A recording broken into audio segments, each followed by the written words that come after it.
Ladies and gentlemen, welcome to the Regeneration Podcast. Michael Martin, I know you are dying to talk about this thing with Tay-Tay Taylor Swift and Travis Kelce. I haven't read the stories, but it colored me interested. The idea, Gary, have you heard of it? Like, we never talk about this stuff. I'm not sure, so keep going. I'd say I haven't had a chance to read beyond the headlines, but the notion is that somebody leaked documents from maybe a PR company they had retained, but it's alleged that in the documents they were going to set up a fake breakup, as a good PR thing. And I wanted to contrast that with the actual stuff we're talking about today. But no. I know. Talk about living in a simulation, man. That just feels like it ought to be a setup for what might or might not be a bad movie. Yeah. And I hope our listeners hear me to say I haven't read, and I apologize to everybody if I'm wrong.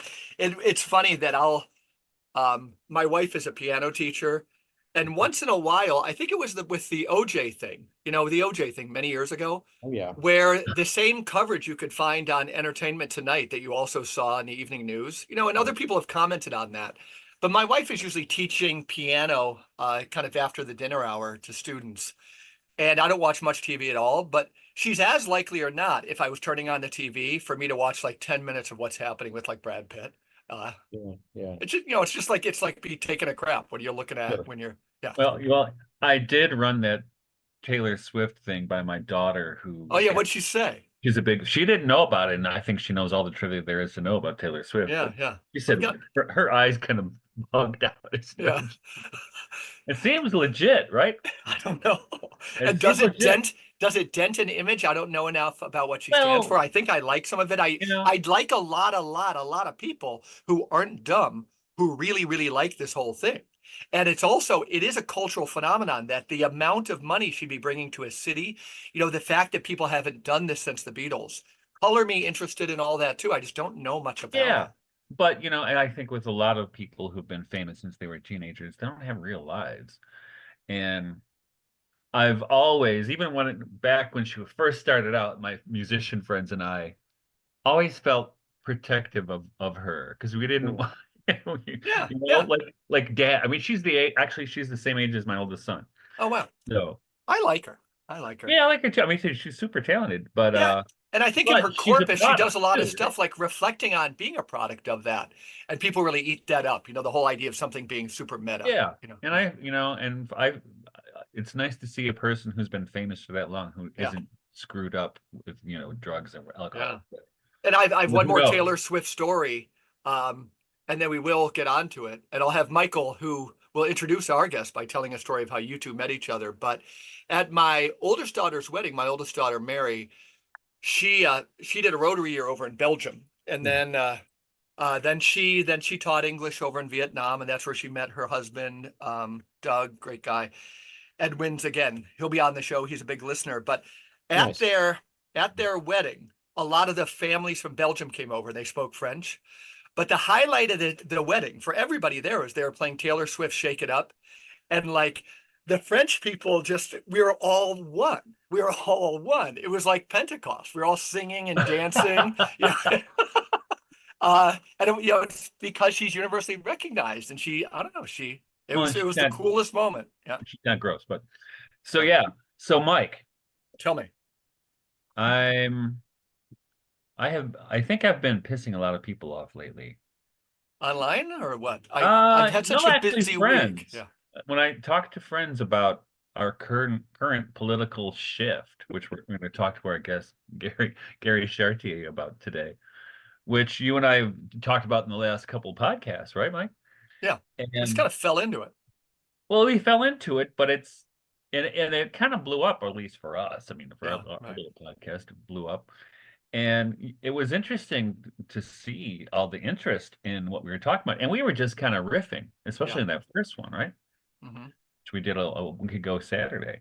And then actually from that, our guest today, Gary Chartier, who I'm going to let him explain all of his different gigs because he's got a whole thing.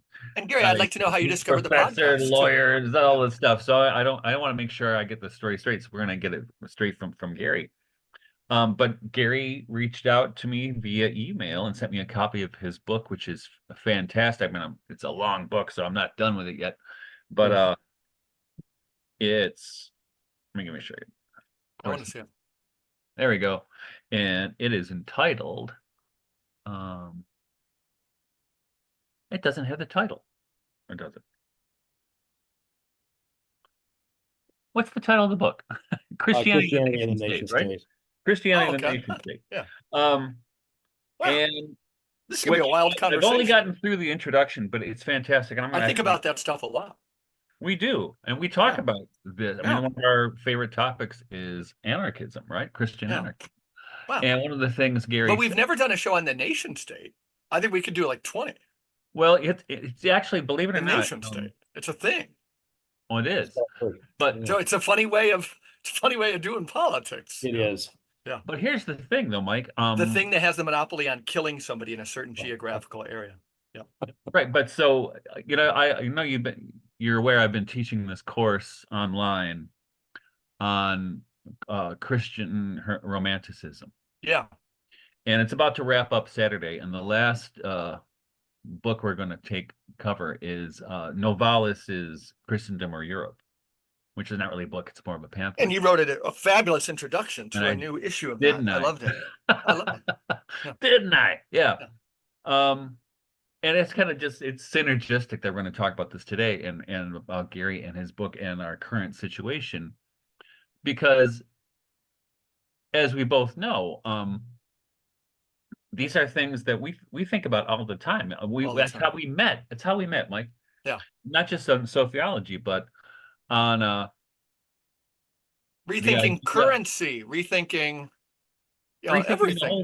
The whole damn thing. Yeah. That's I mean, we had at my farm in 2016, 8 years ago, the Radical Catholic Reimagination of Everything. The Radical Catholic Reimagination of Everything conference. And what a timeless title. Yeah, that's all we've ever tried to do. It was a rather ambitious project. But here's what I found what I wanted to read. Now, you'll get a kick out of the fact that we got kicked out of hosting it at your college because if us talking about education wasn't going to feed the religious orthodoxy of like state certified, tell me about it, man. This and that, then they weren't going to host. So here, let me read this little bit from the introduction to Gary's book. Okay. He says, in this book, I join Christian pacifists in challenging the state, even as, while arguing for strict limits on the use of force, I don't join with them in embracing unqualified nonviolence. Focusing on creationally rooted flourishing, I note reasons to look skeptically at the modern nation state, including the democratic nation state, and to welcome new institutional forms, even as I explain why it might make sense in some cases to participate in the activities of existing political institutions. It's a great conversation. And I also explain why I believe that Christians should embrace the liberal tradition in politics, and not only in virtue of human sinfulness. And I could go on, but that I read that and I said, "Whoa, that's we got to talk to this guy. Yeah, we have got to talk to this guy, Mike." So, welcome to the show, Gary Chartier. Great to be here. So, Gary, before we proceed, tell us about your background and about what you do. So, I'm the associate dean of the business school at La Sierra University, which is a small liberal arts institution in Southern California, about an hour outside of LA.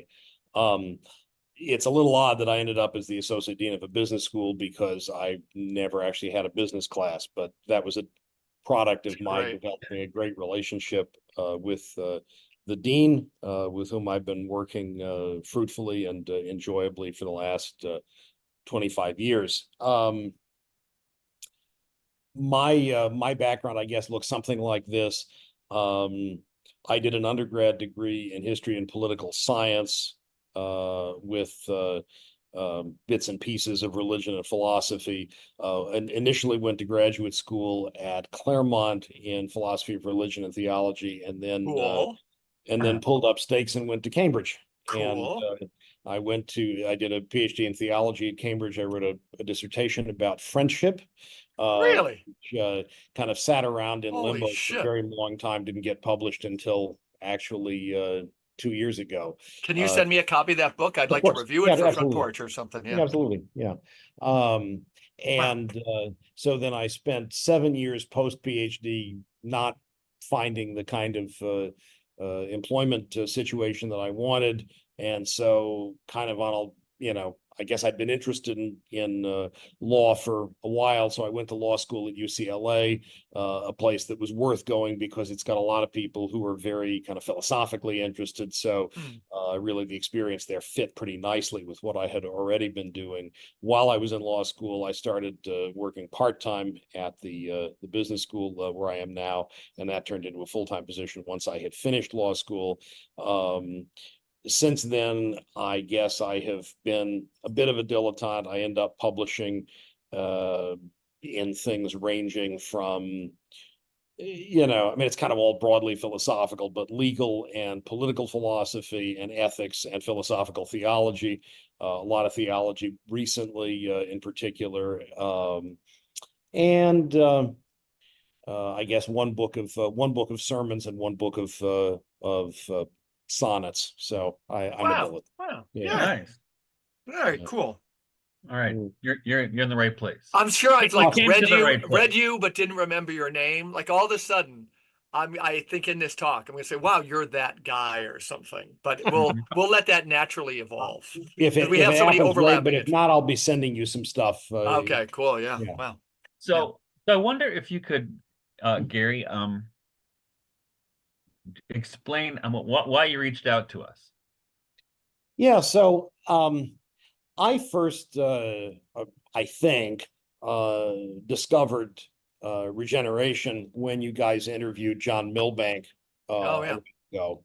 I was going And to ask you about him and theology with you over at Cambridge in England. yeah, I mean, even, so John came to Cambridge a year and a half after I left. So I never overlapped with him. I finished in 91 and I think he started in 93. And so he and I have never been at the same physical location. But I remember discovering theology and social theory when I was a grad student and just thinking, if I simply knew everything that was in this book, I would feel like a tremendously educated person. Yeah. Our conversation with him was great. I mean, he's Yeah. got no defenses up. He is Yeah. open to talk about anything. Yeah. Yeah, John is an intellectual hero of mine. That doesn't mean in his case, as in the case of anybody else, that I can't find things to disagree with him about, but I'm really impressed by him as a just immensely broad and learned and thoroughly interesting person. And I've actually got him doing, sadly online, a named lectureship at my institution later this year. Wow. Wow. So You see on Twitter that all of a sudden, like, he's just reading everything ever written by Schelling, right?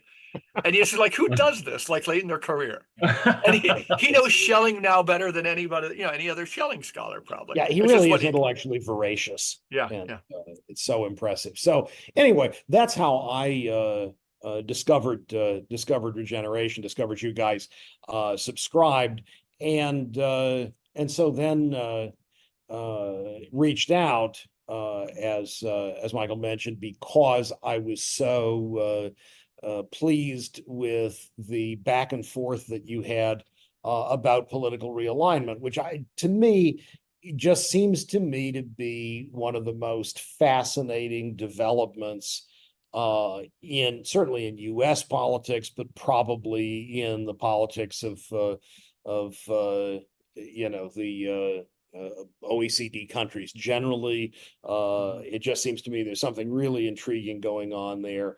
In U.S. terms, as we know, there's a new so-called party system every 30 years or so, and maybe that's all we're seeing is the emergence of the latest party system. But it feels like there are bigger questions being asked, perhaps, and I'm just fascinated by what's happening. As somebody who's paid attention to this stuff for a while, and I was just really engaged by the two of you talking about this, and I thought, I really appreciate this, and I want to make sure they know that. That's high praise. Thank you. So And this is, I got into a long email argument with somebody today. Somebody I love dearly too. Do Who I know couldn't this believe- person? Do I know this person? Yes, you do. I'm not Okay, gonna I'm sorry. name and name. Okay. That person's mad right now. But so the reason being is because when this new alignment happened, and if you don't know, listeners, this happened when Bobby Kennedy dropped out of the presidential race and threw his weight behind Donald Trump, and which to me was one of the most shocking moments in political history that in my lifetime, and followed up by this interview he did with Tucker Carlson the next day, which I mean, Bobby Kennedy's a really intelligent man, and Tucker Carlson is He really is. He really is. but that last 12 minutes was basically a disquisition on sociology, and which made me rethink a whole bunch of things about the political landscape and what might be possible. But what was your response to that minor or major earthquake, Gary? Yeah, so I'm still processing it. And I think when this whole issue of realignment comes up, I often find that I'm almost tongue-tied because I've got too many different insights and ideas rushing around in my head and trying to find expression. Somebody, and I've been trying to remember who, and I just don't recall who at this point, but some observer of the U.S. political scene commented in and around 2016 that at that time it seemed as if you really had four major factions. Obviously there are many others, but you had four major factions in U.S. politics who could be seen as represented by Donald Trump, Hillary Clinton, Paul Ryan, and Bernie Sanders, and that the interesting development was going to be when the Ryan and Clinton factions faced off against the Sanders and Trump factions, and that that there were going to be, in effect, these commonalities that people discovered unexpectedly between alternative components of American populism. And populism is a controversial term. We can talk about whether it's the right term or not. But another way of thinking about this, I know you guys have talked appreciatively about people like Glenn Greenwald and Matt Taibbi. Glenn, I think, says very aptly, the divide that matters right now the most is between the establishment and dissenters. And I think there's something hugely important there that tracks much of the same divide, perhaps not perfectly, but something similar going on there. And so it seems to me as if the decision that RFK Jr. made to support the Trump campaign was a reflection, as far as I can see from what I've heard him say, of a real sense that this kind of dichotomy between establishmentarians and dissenters was very real in his own experience, that the establishment had decided that he was somebody to be sidelined, to not be taken seriously, and in particular, somebody who was not to be allowed to challenge Joe Biden for the presidential nomination of what at the time was their shared party. And, of course, there was, as we know, this very deliberate effort to simply squeeze out all alternatives from the Democratic primary process. And, when people talk about Biden's receipt of 14 million votes in that primary process, I always want to say, yeah, he got those votes when he was effectively, like Stalin, the only person on the ballot. And so, I think Bobby Kennedy's response is a very understandable one, to the sense that he was simply being told by the party establishment, you're not welcome, you're not going to get a place at the table. We're going to make sure you don't get to debate on the national stage. You're not going to get to participate in the party's own process. Nobody else is going to get to participate in that process either. And so I think, I understand completely when he says, look, even though there are some, things regarding which the Trump campaign and I disagree substantially, we share these concerns about peace and about freedom of speech and so forth. But I also think there's got to be this sense of profound frustration on his part at the marginalization to which he's been subjected, and what that reveals about the political dynamics of Interesting. American society. Mm-hmm. So that's my first pass at that. Yeah, and what's been I've been watching it for a long time, and as an English professor, with my doctorates in religious writing of the Reformation and Renaissance. It's the oldest. I was telling people, even probably during Obama or when he was running, I said, this is just like it's Henry VIII. This is Henry VIII ran the first propaganda program. How do you turn England from a Catholic to a Protestant country in one generation? Bribery and propaganda. That's how. And and you saw the same. Well, I've been acutely aware of the power of the word and sloganry ever since I started looking at that, and you can trace it across time. And I remember I was asked to teach a block at a Waldorf school in Orange County, and high school kids. And so I went there, and I went there to teach them, and it was when Obama was running. I said, so you guys you can believe in hope and change? Is change always good? They're like, yeah, hope and change, baby. So, well, tomorrow I'll come to school and I'll chain you all to your desks. It'll be change. Not good, is it? But how these slogans just work on us, and actually I wrote earlier this year. The attempted to download joy is so damn the party funny. of joy. That's right. Yeah, that is. I wrote earlier this year in my Substack about how propaganda is just, and this is just an outgrowth of magic from the Renaissance, because it's all about using language and image to control the wills of the weak. So what large cycle are you going to put that in, or you just kind of keep it from, Henry VIII's time? Like, I admit to thinking of cycles within cycles. I throw a little Spengler in there. I throw the Age of Aquarius in there.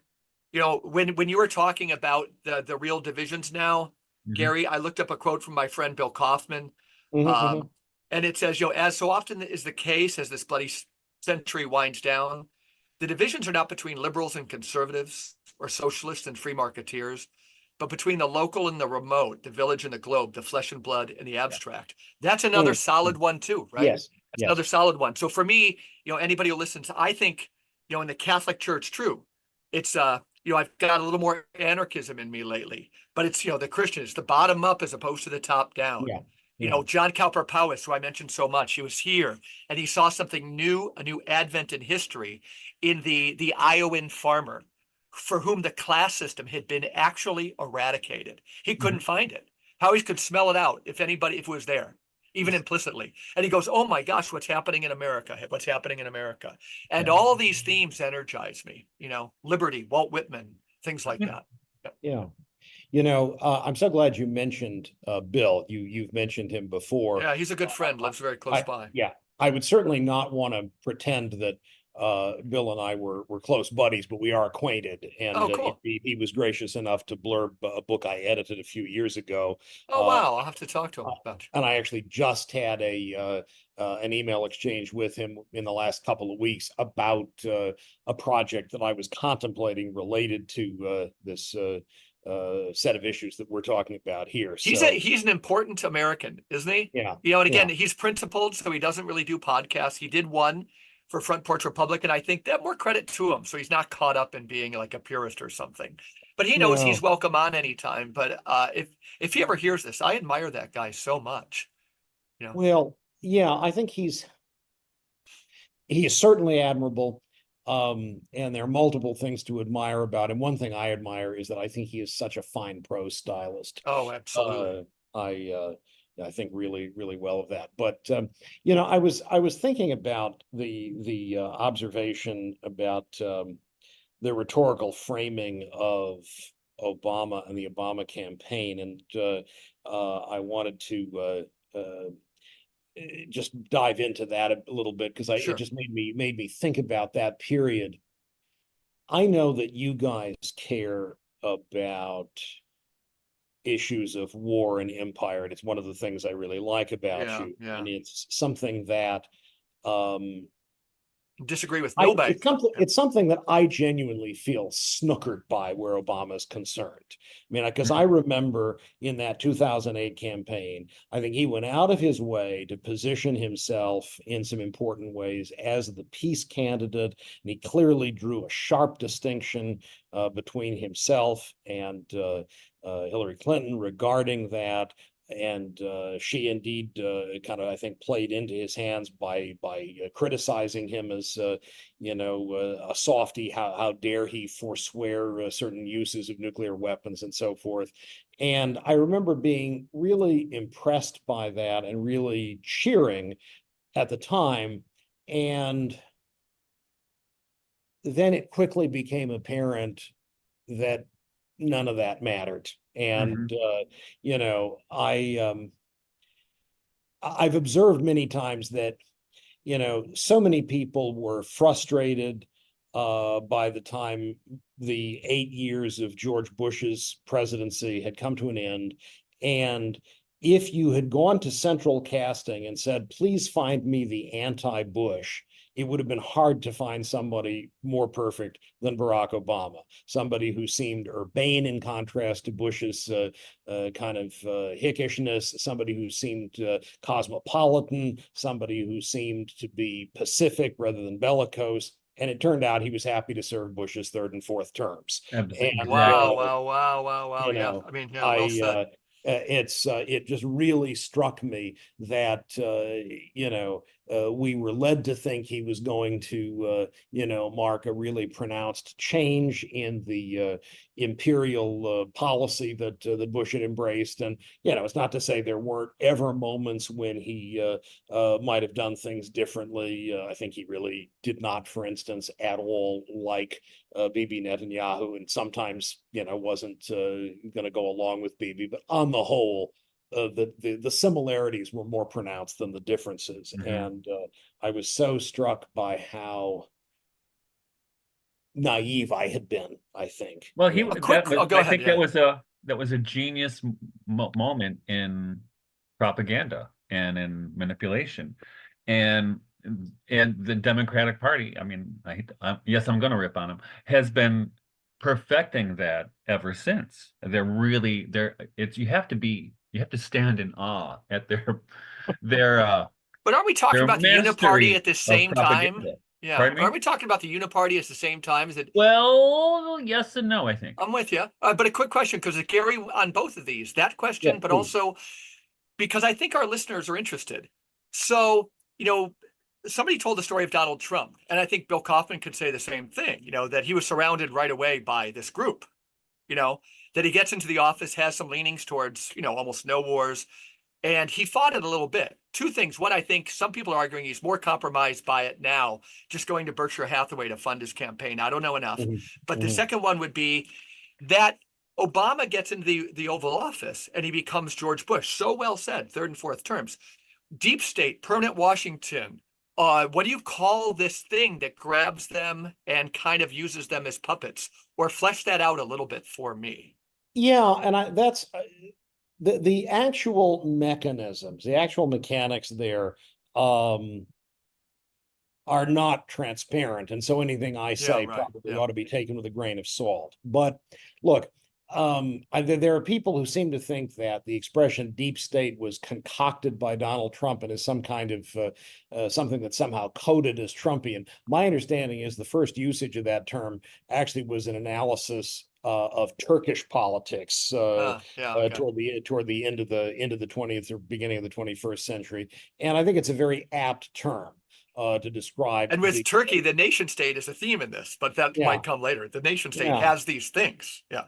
Right. And so the idea that there are deep politics, the idea that there are political actors, some of them filling formal roles and some of them just well connected, who remain important from administration to administration, actors, especially one would think in intelligence, in foreign policy, in finance, maybe a few other areas, but those seem like the main areas, that those people are important on an ongoing basis, and that some of them who don't necessarily seek much public acclaim are having quiet conversations as they judge them to be needed and getting done what they want to get done from year to year.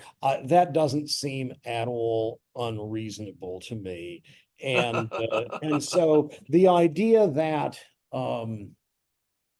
whether you're Obama or whether you're Trump or whether you're anybody else, whether you're Joe Biden, you're going to be affected by the presence in Washington and the presence in your social circles and so forth of these people who are ongoing, if you will, repeat players. I'm sure that's right. So the interesting question, I guess, is that a kind of, so first of all, is that an impenetrable wall? Could you ever get people in office who are really prepared to shake things up in a serious way? And then I guess the other thing you'd want to ask about, you were talking about the uniparty, right? So Yeah. I think it seems to me there's a uniparty. On the other hand, the uniparty has factions. And right. it's not the case, it seems to me, that there's just one kind of unified standpoint that is occupied by all of these I don't want to say elites, these kind of hidden players. I think during one of you, I don't want to kind of suggest this is the only lens to use at all. I'm just mentioning it because I thought about it when you were having a recent conversation. I don't know whether you've ever read Carl Oglesby's The Yankee and Cowboy War. No. But Oglesby, but like the Texas Oilman versus that, like that yes, dynamic, exactly. the Boston Brahmin type thing. Yeah, that's exactly. a thing. Sure, that's sure. And so Oglesby kind of uses that as a lens for post-war politics. And yeah, it's relevant. Yeah. And so I want to say, my friend Roderick Long likes to observe that what would be the best way to get it? Well, I don't need to drag Roderick into this. The bottom line is you can have factions that are, if you will, united against us, even as they're divided against each other. Like rival gangs in a mafia. Right. That when the overall structure that they are kind of invested in is threatened, then they, I think, can combine forces. But it doesn't mean that they don't have different interests in play at different points. And I think that's how I would describe it. But like the advent of the power of the intelligence agencies, bring that. But Michael, you go. Yeah. Well, no, I mean, I think what you see, I mean, neocon used to be a term we used only for Republicans, certain stripe of Republicans. Now they're on both sides, right? And, sorry, go ahead. Yeah. And I think and this is, I think, pertains to this particular political moment, is that those neocons, they like their war, and they don't want the machine, they don't want the gravy train to stop. And but on the other hand, you have this peace movement that has just kind of spontaneously sprouted with with Trump and Bobby Kennedy and all the people who are being attracted to that coalition, as they were been calling it, across different lines, different demographic lines and political lines. I mean, you have people like Brett Weinstein being attracted to, moving in that direction, and other people as well. And Naomi Wolf is another one. I mean, you don't get more Democratic than being Al Gore's campaign manager, right? But and I think, tell me if I'm wrong, but to me, the dividing line seems to have been what happened with COVID. So I think that mattered a lot because it really exposed the degree to which many people with political power operated and wanted to operate unchecked. They wanted to shut down debate. They wanted to brand as borderline criminals those who disagreed. They certainly wanted to mock and marginalize anybody who disagreed with them. So I think that's absolutely right. I feel like this is a development that has been playing out over an extended period. 9/11. Yeah, I think the aftermath of 9/11 absolutely is crucial. It's what they call emergencyocracy, right? It's been going for a long time, maybe since 53, where every emergency is used to take away some freedoms that are never given back. Oh, clearly. Yeah. I don't know whether you're acquainted with Bob Higgs's book, Crisis and Leviathan. No. But Bob, who's an economic historian, talks about the way in which there's as he calls it, a ratchet effect. That every time there's a crisis, the power of Leviathan increases, and so he kind of tells the story of this process over decades of American history, with a focus on the degree to which it's just seems irreversible repeatedly. I mean, the one time it appeared that maybe there was going to be a real upset was in the aftermath of Watergate. And you really had you had the Church Committee meeting, then you had Congress trying to take back some of its power from the president with the War Powers Act and so forth, and yet it seemed ultimately that didn't last very long. And Carter was something of an upsurge again, right? Walter Karp, this great liberty-loving journalist. I'm reading a book by his, and it was just how Carter was trying to do things regarding the intelligence agency, sacking most of them. There's great stories to be told there. But I think that timeline with, Carter gave it a go in one sense. Yes, he did. But sadly, they took him down for it. Carter was a smart guy and a decent guy, but he clearly didn't know his way around Washington well enough to get stuff done. I mean, it's I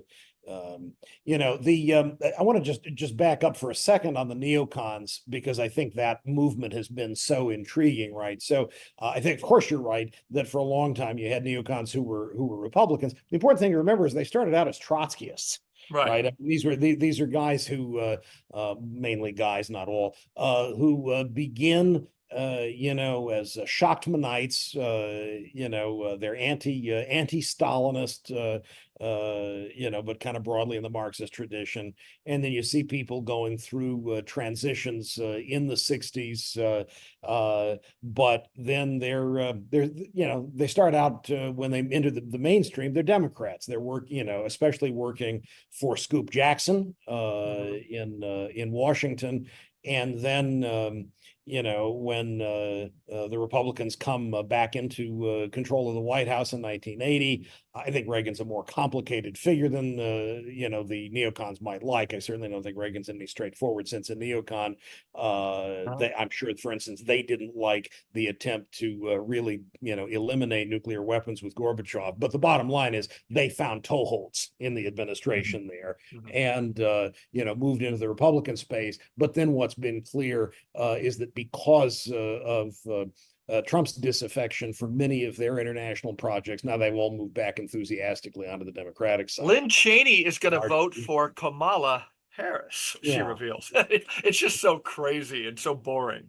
And then media loves it that this famous Republican is actually going to vote for Kamala. Speaking of More, news, yeah, yeah, I- neocon. Is Yeah. anyone surprised? Is I guess my no, question. Yeah. Did you see Christian Bale star as her dad in that movie? did he some really? movie- Was it I Christian Bale? I have Was? not seen that didn't see the movie. I know he but did. He that's did. right. It's super intense. It looked It's like an super- amazing performance, but I Yeah, haven't. yeah, Didn't see yeah. it. It was amazing.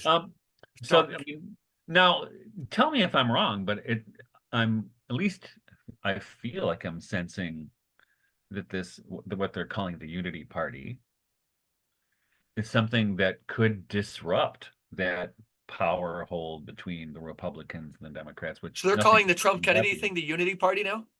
Oh, they're calling it that. Cool, cool. Yeah. Yeah.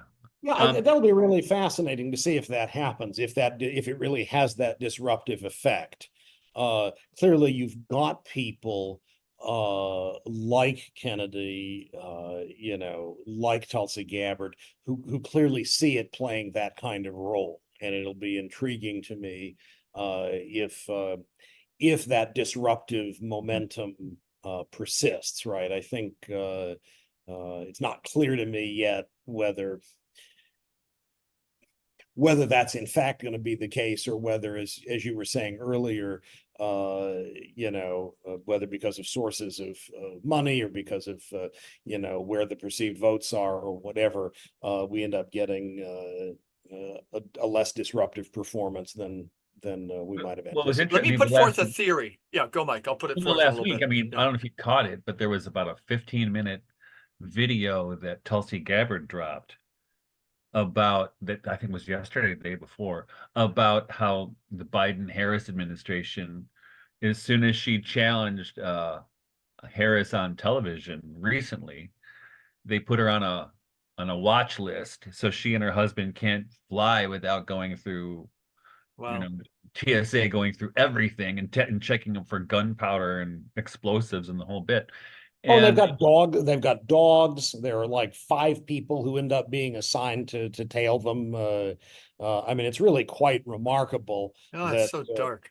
I mean, It is and of dark. course, they will have known that they were getting harassed, but it's not until a couple of whistleblowers, I guess, Yep. from the Air Marshal Service came forward that there's actual confirmation that, this is really what's happening on the inside. It's really awful.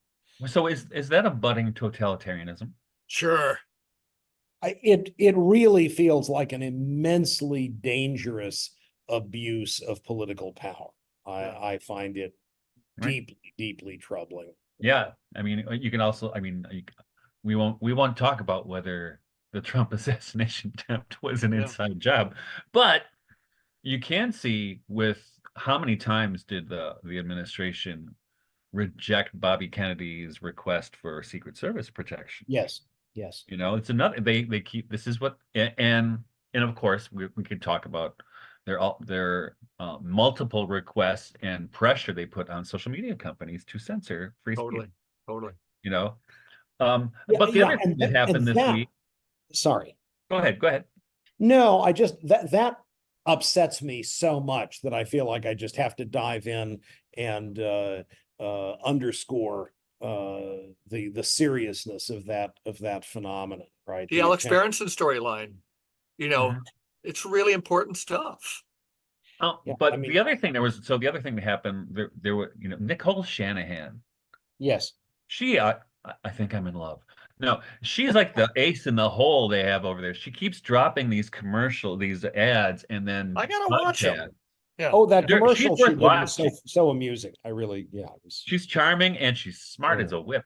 And she did one yesterday, I think it was with Thomas Massey, the congressman from Yeah. I've seen part of that. I haven't seen the whole thing yet. It's really good, but here again, somebody from the Democratic left and the libertarian right coming together and talking about working together. Yeah. Which is another kind of unity gesture, which, to me, when I see that stuff, it gives me hope. Well, let me give a theory on how it could succeed or not. So, like, Michael, I think you're more probably hopeful, optimistic than I am, but I'm pretty close. I didn't say I'm hopeful, but Okay. I said it gives me hope. Sure, I'm I definitely still think hopeful, you're but up I'm not against- optimistic. Yeah. And There- Gary, there- you qualified it. I would say this. One is and it kind of ties into like our conversation or even the previous two podcasts. I would see that this Trump thing, even with Kennedy and so forth, left to itself, will be an epiphenomenon on kind of the descent into Caesarism. I say all the time, I don't think he's a Hitler figure, but he would fit being a Caesar figure. And we're all using different historical analogies. So what could stop that? I'm a Christian. I don't think history is predetermined, that we have to go through cycles. So what could stop it? It would be, in a sense, Michael, you have this strength too, but like the Regeneration podcast is about soil. It's about schools completely. It's about, if we keep talking politics, not us, but yeah, as a microcosm, we got some Pavlov's dog treatment on talking about politics, right? And but I think provided we're all into the kind of this game so much and not out, I'm going back to the Bill Kaufman quote. It's about the local, not the abstract. Brighten the corner where you live is the best thing you can do to help this thing lead to a really new political realignment. That's my theory. Both of you give feedback on that. I think it washes up into just another political phenomenon of Caesarism. Well, I think without people taking charge of themselves, being incarnational, stepping into their Christ, their Christian robes, and taking on their equality, the equality of all human souls, and treating people like they did in Iowa. Let's get rid of the class system. Let's be generally strongly against war, and get involved in those things at the local level. Otherwise, I think this is all an epiphenomenon. It's all taking place online. Well, you just described my Amish neighbors, Mike. Thank you. Yeah, right. Well, the thing is, and I was thinking a lot about this today. I'm pretty much 80% Christian anarchist. Yeah. But the thing is, it's kind of a luxury to be I'm a Christian anarchist. It is. We make fun of the distributists who just read Tolkien and smoke pipes and drink beer, right? But Christian anarchism. I didn't know we were part of a group. And I think Christian anarchism, I think, would work in a country even as big as this, with Jefferson's idea of the yeoman farmer as a country of yeoman farmers, which is what the Amish are. And the thing is, talk about local, right?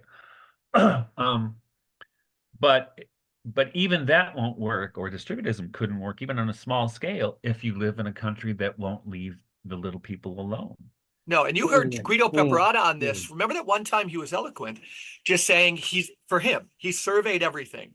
And Gary, you might need to bring in some of your stuff on the history of the nation state. I don't think we can do it in a country this size. I certainly don't. But the Guido Pepperata would say where we are now globally, it's just, again, another theory is people would say, oh, they're censoring this play I wanted to put on, at the theater downtown, and he's build your own theater. Oh, they're doing this to me. Build your own hospital. Start your own medical thing, right? But they won't let you get a building permit. No, it's tricky, right? Or hospital accreditation. Yeah. I could do it completely. Again, we find our own, or parallel polis. We might have to get serious about that, a perishable currency. Gary, what do you think about this stuff? I mean, look, the people some of the people I've learned the most from would absolutely want to talk in those terms. And the language that I often find them using is building the new society within the shell of the old. I use it a lot, and I'm open to critiques. And, so I think, I guess what I would say is I think it's absolutely the case that the most stable and sustainable kind of transition to a better social order is one that is rooted in better institutions, which, people obviously are going to be best able to create at human scale. I don't think I'm prepared to say that's the only path I'd want to encourage anyone to take, not least because I think, look, we play to our strengths, and my strengths, if they are strengths, involve probably not building institutions from scratch, but talking about these kinds of issues in ways that I hope affect people's imaginations and their insights in a variety of locations. But I completely agree that, what you're talking about matters, and the key thing is going to be to develop those local institutions in ways that are not, either co-opted or erased by the power of Leviathan. Right. You know? Yeah, and that's actually, I mentioned it before. So the Amish that I know, in fact, so this morning I actually had to make an appointment to take in my lambs to be butchered. And so it's 3 months ahead of time, and they still, it's almost 4 months till I can get them in. They're so busy. But for the longest time, in the last couple of years, the state of Michigan has been coming down hard on these Amish producers and butchers and other kinds of people, as we saw in Pennsylvania recently with Amos Miller, I think his name is. Yeah. It's a Where very you important see story. hostile, and I think it's always Democratic administrations coming down hard on these independent producers who, and the thing is, what happens with the Amish, it's not only that they're doing these things kind of outside the system, but they're flourishing. Yeah.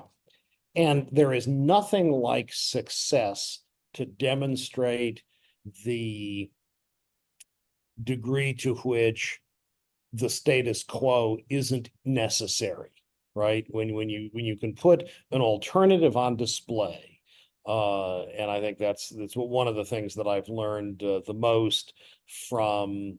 This is a good point. The kind of Anabaptist and Anabaptist influenced Christian theologians who've talked about this. I think about the work of Stanley Hauerwas, maybe. So Hauerwas, yeah, but I'm thinking farther back, and I'm thinking of actual kind of demonstration projects. Why am I blanking? Clarence Jordan. Yeah.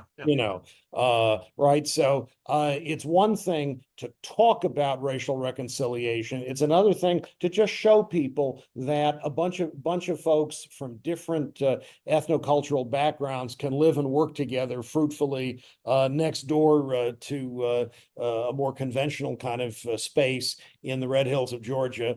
And that can be deeply unsettling if your whole ideology is rooted in the notion that we can't possibly have a genuine kind of integrated community. And so somebody says, well, yeah, you can. I showed you. There's nothing like putting it on display. I've been to that place in Georgia. Yeah, it's crazy. Yeah. I mean, I was thinking back to what you were saying about the degree to which Democratic state administrations were the ones involved in suppressing some of these local efforts at kind of operating outside the reach of Leviathan. One thing that I think he kind of tracks or prefigures this conflict, right, between, as I've said, establishment and dissent is, it seems to me, beginning of the 20th century into the 19th in both the US and Britain. I don't know other places well enough to comment, but certainly in both of those societies, you get the emergence of what later gets referred to by Milovan as the new class, this managerial professional class that is there as a result of university education becoming a more widespread option for people who are products of university education who are now there to staff all of the big institutions, right? The corporations, the foundations, the government bureaus, later the unions that have all kind of emerged in this period. And I think it's, so in the US, there are many, at least in many cases, operating under the progressive umbrella. In Britain, the Fabians. But what happens, it seems to me, is that Tony Blair's New Labor and certainly the Democratic Party of the Clintons, maybe earlier, but certainly those two really become the parties of the managerial professional class. And so when those people then naturally are committed to the view that what we need is bureaucratic regularization of a whole range of social phenomena. And so, of course, it's predictable that they're going to be especially invested in shutting down things like the activity of Amish farmers who don't fall within the bounds of their kind of expectations and regulations and so forth. I mean, I think there really is in that. So I'm committed to the view, and I've edited a book about this, right? That the best way to think about class conflict is not to think about that in terms of the means of production in the kind of Marxist way, but rather with reference to the people who actually influenced Marx, the so-called French liberals from the early part of the 19th century, who basically said it's access to state power that defines, the ruling class finally. And I think that managerial professional class isn't by any means the only group with access to state power, but it is crucially connected with state power because it staffs so many of the agencies of the state and of the entities, the kind of parastate entities that are allied with the state. So anyway, interestingly, you probably know this book, Edward Bernays, I think 1928 book, Propaganda. Which he uses a good word. Yeah. Oh, we haven't. We have to read it. And there, I mean, this is the project, right? And this is where it connects to Henry VIII, which propaganda is not aimed at the lower classes. It's aimed at the middle managers. And that's how you what Bernays calls you function with you create the engineering of consent, right? And that's what Henry VIII did. He either bribed or propagandized those middle managers, right? You do what I want. I'll take away this land from the monastery and give it to you. Give it to you, right? The dissolution project was the dissolution, which is what it was. And the same thing you can see right now with those middle managers we're talking about. And you're in higher education. I was for the longest time. That's where the propaganda works best. That's where you see. In fact, if I go to Ann Arbor, so I live in Jackson County, Michigan, out in the middle of the place. If I go to Ann Arbor, I see. I can't even tell you how many masks I see on people at Whole Foods. There's only one Whole Foods within 50 miles. That's the only one. So we go there, everybody's got a mask on. You never see one in Jackson County. Never. But that's also, Ann Arbor is the per capita, it's the highest, how would they have the most PhDs per capita of the entire state. It's a highly educated city. Sure. But it's also the place that I think even still to this day, some of the bookstores, and I won't go in Ann Arbor anymore, they still have the signs on the door that say, "You are not, please don't come in unless you are fully vaccinated." Wow. Wow. Okay. Even though apparently they're not paying attention to the science and understanding that a full range of COVID vaccination doesn't prevent you from being infectious to others. But right. Yeah. Whatever. And again, you're being very generous with the whole thing, but that alone. Yeah. We got to both read. I'm sure you've read Revolt of the Elites, Gary, Christopher Lash's book. No, I mean, I'm obviously aware of Lash and have been aware of his work for a long time, but no, I haven't. Okay. It's just like when we were talking about like that kind of elite class, the permanent, that when COVID happened, and I'd read it, but all of a sudden that became, I don't know if you recall on Twitter, people saying, holy crap, like he just described it perfectly. And the book is on my shelf because I had to order it again. I'd lent it out. And I need to go back to it. But our friend, I'm sure there's some front porch people who could come on and talk Lash on Revolt of the Elites. Yeah, sure. Because we need to get into this phenomenon, really well. So interesting, Gary. So here's the question I next have. I mean, related to your book, Christianity and the Nation State. So where are we with Christianity and the nation state right now, especially in the United States right now? But across the world, I mean, across the West, it just looks like a nightmare to me. You see what's going on in England and Ireland in particular. It's just everything seems. Well, it's either that or state religion, kind of like Hungary, Well, they're caught crucified between two thieves. Right. And as I mentioned, this Saturday we'll be having a conversation with my people on Christianity or Europe or Christendom in Europe. But so where are we now, Gary? But by the way, if just a parenthesis there. Christendom or Europe, I think is just such a fascinating dichotomy. Have you run across the very recent work of the political scientist Tobias Kramer? I have not. So Cremer, Tobias Kramer, who's so he's a German political scientist who I guess teaches in the religion faculty at Oxford, and did a PhD at Cambridge. And he's very interested in the way in which in the US and in Europe, there's been a kind of resurgence of interest in and kind of nominal affirmation of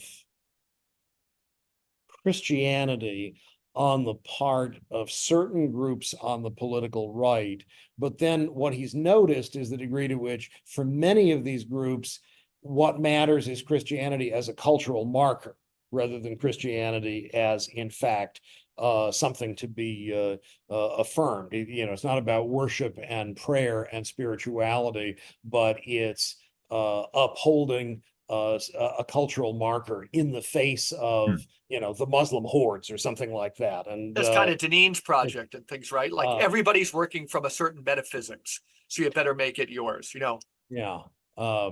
So I find what Kramer's been up to there interesting, but yeah, this broader question of where we are, I'm look, I'm a philosophical theologian. I'm not a sociologist or a historian, so what I say is probably going to be fairly amateurish.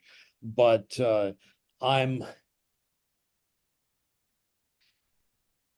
as a theologian, I'm really worried about idolatry. And I think idolatry is a constant temptation for people who bring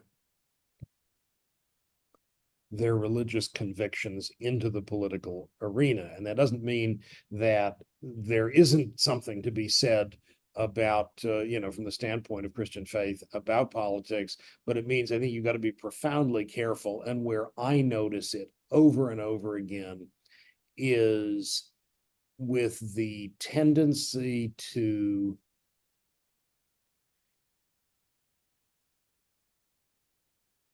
respond, and I've just noticed this, especially in recent, maybe the last half decade to decade of American politics, in particular, to respond to disagreement by treating it as a sign of spiritual for sure bankruptcy, and so it's just funny to me that people who are nominally committed to grace and to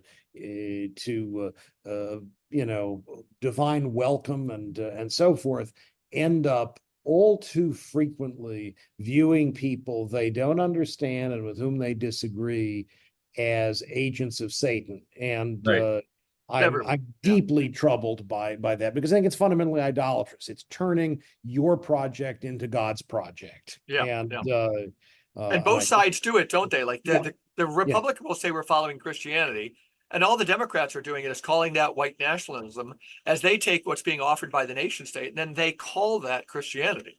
They just figure, they're doing the same thing. It's a mirror image of each other. Yeah, exactly. No, and I don't mean for a moment to suggest that I think it's only one side or the other. I think it's really a problem that somehow there's a temptation that comes to expression in different ways, but it's the same fundamental temptation. I mean, it's you probably know Jean-Luc Marien's work, right?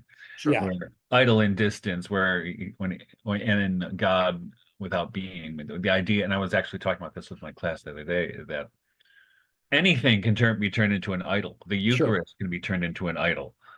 Jesus can be turned into an idol, because as Marian describes it, which I think is so beautiful, that it can be either a mirror or it can be a window, right? Yeah. It can if it's a mirror, if the idol reflects back to your own interests and desires, that's an idol. Yeah. Absolutely. If it leads you into I've heard that before, but that's necessary. It's an icon, right? And I mean, look, the reality fundamentally is it's a temptation you never escape, because there is no all the categories we use, all the language we use, all the images we use are ours. It's not as if we get some theological formulation off of God's laser writer. And even if there were, we would unavoidably be appropriating that in light of our own finitude, fallibility, and sin. And so, therefore, we're always tempted to recast whatever it is, no matter how holy or transcendent, in our own image. I think something that troubles this kind of understanding for some people is, I still hold some fondness for like Rudolf Steiner's distinction between Ahrimanic evil and Luciferic evil. Are you familiar with that at all, Gary? I mean, I'm broadly aware of Steiner, but talk to me about what he's doing. Okay, but what he does for me, then Michael can unpack it from like pure Steiner. But what you see is like Trump could be Luciferic. You kind of leave the earth. It's that fire and everything. And the Ahrimanic evil is Madeleine Albright talking about collateral damage. It's bureaucratic. It's drone bombing. Right. Obama's chilling as Hellfire missiles are killing Yemeni people like it's going out of style at weddings. So that's in today's parlance, you can get a little bit. We didn't notice Hillary's evil. It's bureaucratic. It's census. It's numerical. It's left-brained. And so I think these two forms. All I know is in my ecumenical work for the diocese, I have to keep on like taking a pass on everybody wanting to show movies about Christian nationalism, right? Because I just think it just captures one side of the equation, this kind of left liberal leaning ideas. You watch the ABC News, you take whatever the zeitgeist is, and it's Ahrimanic and it's slow, but they just call that Christianity. Well, let me give you another perspective on that. Like, so the way I understand it is, and I have some disagreements with Steiner about, or at least with Anthroposophists about how this works out. But the way I like to understand it is the Luciferic gesture is promising you freedom. I'm going to give you freedom. You're going to be able to be yourself, right? You're going to be able to express yourself and do what you need to do, right? It's all about you, right? Yeah. Where Ahriman is more the technocracy type of approach. But here, I think a great example of this, the Luciferic working with the Ahrimanic, is that, and you see this with the trans phenomenon, right? These kids in school are promised they'll be your real self. You're going to be your real self. We're going to help you. We're going to give you, right? We're going to help you find yourself and realize yourself. And then what happens is the kid gets signed up for a pharmaceutical subscription service that will last for the rest of his life. Right, so that's Lucifer. Wow, handing it over into the hands of the technocracy. So I wonder just a couple of things. Really great, Michael. Sorry, I didn't mean to cut you off. No. I just say Michael's at his best with that stuff. Yeah. Just a couple of things that occurred to me there. So one is, I wonder, when you're talking about Albright or Clinton there or Obama. So the kind of connection that my tired brain immediately made was with Hannah Arendt and the banality of evil. Yeah. Sure. Yep. It's right there. Yeah. It seemed like that was the bureaucratization of evil. Right. Yeah. Filling out forms in triplicate as you're treating your family really nice, but the forms filled out in triplicate are people getting on trains to be good. Exactly. And then the kind of dichotomy between different modes or moments. It struck me there's some Reinhold Niebuhr in there somewhere. I think as well. The idea certainly that people are willing to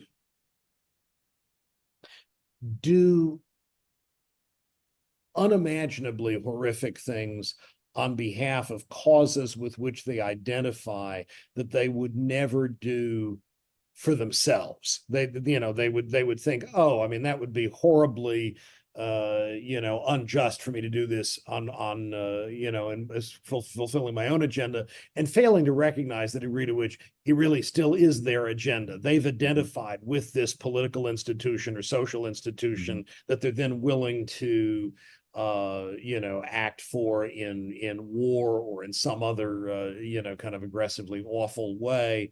But they've kind of displaced responsibility for whatever is being talked about on the institution. They identify with the institution, and then they're prepared to go ahead and just and that's the great idolatry in a way, right? Yeah. And now, so part of what I'm looking at this unity party movement, which seems what I guess why I like it, it appeals to my anarchist sense of let's burn it down, right? Which destabilizes the administrative state, or destabilizes. Yeah. And I like that. I think that's, and we actually that applies to religion as well. I mean, I think one of the things that has come out in this Christian romanticism course is that, you have the tradition or you have the institution, which whether it's Protestant, Catholic, or Orthodox, it kind of just marches along, but then you have these wild card people like Novalis or Jakob Burma or who bring in these new insights, or William Blake, our patron saint, right? Who bring in these radical insights, but are still related to the Christian tradition, but which almost work as a kind of revitalization to that very tradition. Even though they're outside the limits, but they still attract people, and it gives people, or gives Christianity in a way a new lifeblood, because it's the institution itself can become the idol and can ossify. I mean, we know how, right? We've always done it like this, and very often, of course, I always tell people, I said, if I would have written about Sophiology 300 years ago, I would have been burned at the stake. Yeah. But I can talk about it all I want now, right? But people were ostracized and burned at the stake. For my money, the greatest political theologian now, Gary, is this guy, Christian Yanaros. He might be 95, an Eastern Orthodox, but just a layman, genteel. But he would call it the religionization of the ecclesial event. That Christ instantiated the ecclesial event. And then what you find is kind of the religionization of it, right? And in one sense, that kind of takes the life out of it. It just becomes about these set things, And Chesterton has the corrective, and Yanaros will go to Orthodox churches, and he likes gilt icons, But it's when we've turned this thing into a left brain machine, Well, it's an institution, and you remember that great quote from Marilyn Monroe. Yeah. No, what's her name? Not who is Marilyn Monroe. Not Marilyn Monroe. What was her name? From way back with W.C. Fields, the bombshell. Mae West. Mae West. Okay. So Mae West, when she said, will you ever get married? Marriage is an institution, and I'm not ready to be in an institution. With religion. That's really funny. How about the George Bernanos line? Because it came to mind again this week. He predicted the amount of evil that would be done for the fear of looking sufficiently progressive, right? The notion. It's a good one, isn't it, Gary? Yeah. This notion of that came in and it made people so fearful, this notion of being on the side of love, being on the right side of history, this whole notion of just having the correct set of opinions. But what do you make of all that? I would call it ideology, but yeah, I do think it's ideology. I mean, I obviously there are going to be some social settings in which the damage will be done by people who want to look conservative enough. So I mean, I do think it. Sure, 100%. There's always the equal and opposite reaction. The desire for acceptance, the desire to fit in and be accepted and feel like you're part of the in group, I think can lead people, sadly, to do all kinds of. It's powerful. Okay, let me jump back. Okay, yeah. And I think our institutions do that. I mean, whether it's higher education or the seminary system, that's how you move along, right? Yeah. Absolutely. You go along to get along. It's a grooming. Sure. And I want to go ahead. Yeah. I mean, just in the nature of the case, what is If you don't, you're gonna get washed out, Mhm. right? It's you know, it happens in academia, it happens in the military. You mentioned it quite rightly, and with reference to the priesthood. The bottom line is, you know, it's a system that is, each of these is a system that is set up to ensure that people who are too far outside the mainstream simply don't continue to progress. Mhm. And so they're excluded early on. I mean, there's definitely a self-selection process to some extent, because people think, I don't want to confront that. I can see what's likely to happen. I'm going to bow out. But if they don't, there's absolutely the possibility in any of those settings that they will be sidelined. Absolutely. And so theologically, I just want to add one little kind of thing Yeah. because of your work in political theology, is that for an article for Michael's journal, Jesus the Imagination, and something I've worked on at Front Porch Republic and other places. But I was, to my great joy, I found it is very central to the philosophy of this Christian Eros, is that he said World Council of Churches hasn't done a thing. He just said, we only have one reason to meet as all these Christian denominations. You know, it's to talk about salvation. Nobody knows the hell what it means or anything. But again, when you have the ecclesial event, I've always used the Zacchaeus story to say that, you know, Zacchaeus couldn't see Jesus because of the crowd. But what, you know, instead of salvation as being, you know, you do this thing so you get to place A called heaven and a voice place B called hell.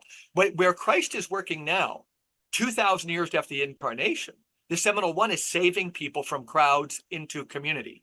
The ecclesial event, right? A crowd, what is it? It's like concrete. Elias Canetti and others, they always compare it to a solid substance. It, you know, it agglomerates. It doesn't associate, it agglomerates. And so the distinction between a crowd and a community is where Christian theology needs to be right now, right?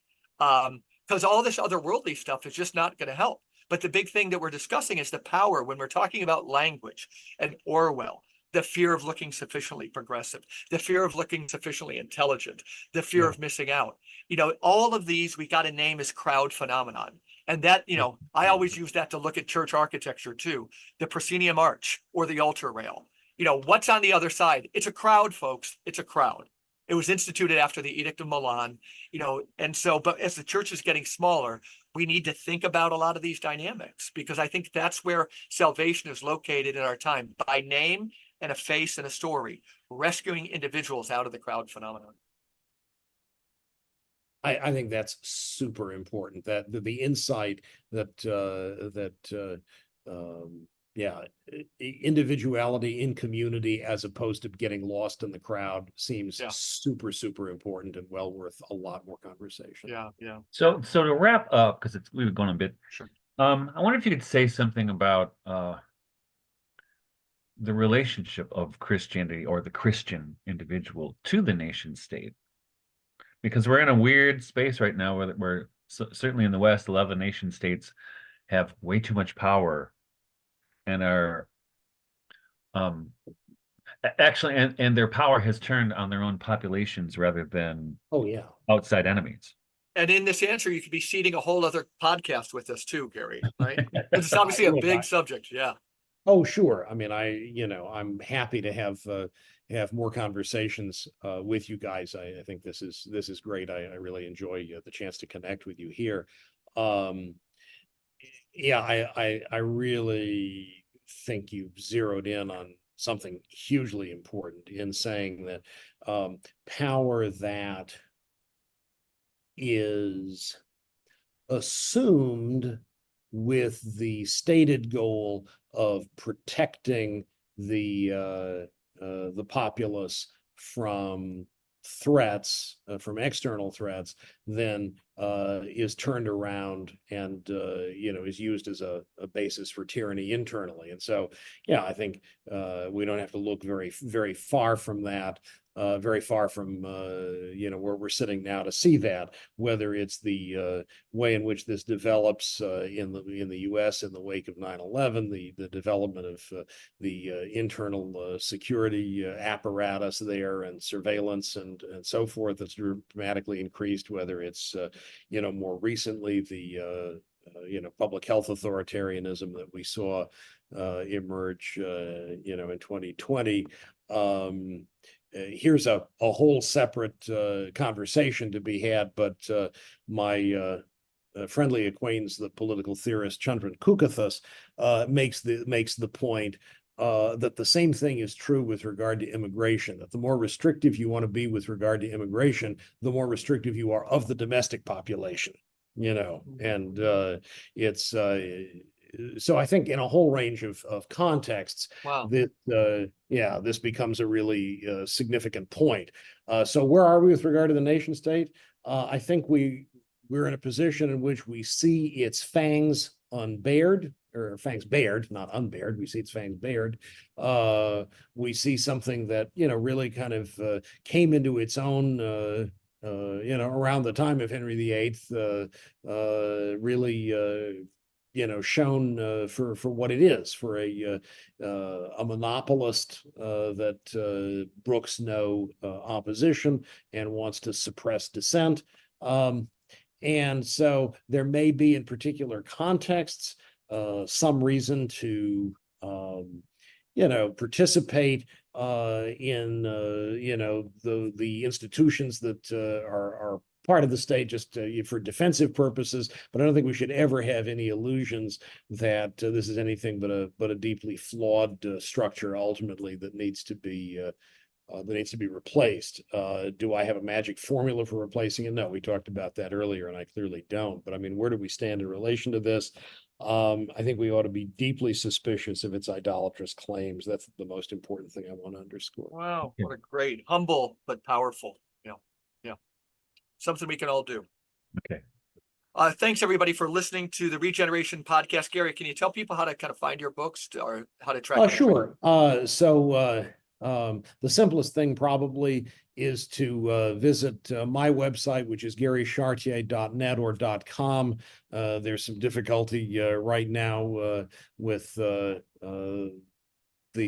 resolution there, but if you go to garychartier.com, I think you'll find that you'll get through after a bit. Look me up on Amazon. You'll find a variety of books in theology and philosophy and nonsense there.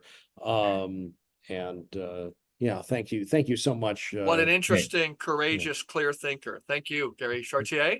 And thanks for listening to the Regeneration Podcast. We're going to see you back here very soon.